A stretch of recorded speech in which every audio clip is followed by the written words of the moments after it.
Hi all, welcome to ക്രിക്കറീന. RCB ഇത്തവണ തങ്ങളുടെ ടീമിലേക്ക് തിരിച്ചെത്തിച്ച താരമാണ് ദേവ്ദത്ത് പടിക്കൽ.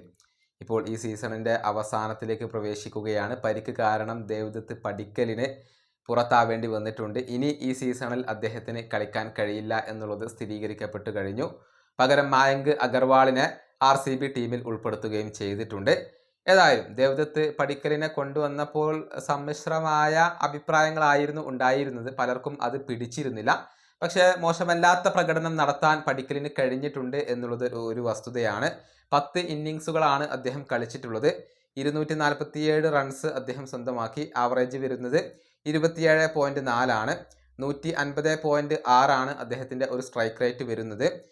21 ഫോറുകളും 14 സിക്സറുകളും സ്വന്തമാക്കാൻ ദേവ്ദത്ത് പടിക്കലിന് കഴിഞ്ഞിട്ടുണ്ട്. എടുത്തു പറയേണ്ട ഒരു കാര്യം, ചില നിർണായക ഇന്നിങ്സുകൾ അദ്ദേഹത്തിൻ്റെ ഭാഗത്തു നിന്നുണ്ടായി എന്നുള്ളതാണ്.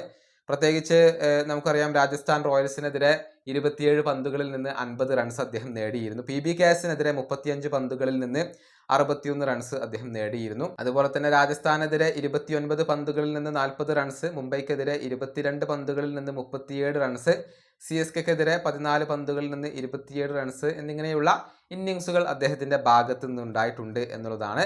ഏതായാലും ഈ ഒരു താരം ആവറേജ് പ്രകടനം നടത്തിയിട്ടുണ്ട്. അടുത്ത സീസണിൽ കൂടുതൽ പൂർവാധികം ശക്തിയോടുകൂടി തിരിച്ചു വരുമെന്നാണ് പ്രതീക്ഷിക്കപ്പെടുന്നത്. ഈ വീഡിയോയുടെ അവസാനിപ്പിക്കുന്നു. അടുത്തൊരു കൊണ്ടും കാണാം.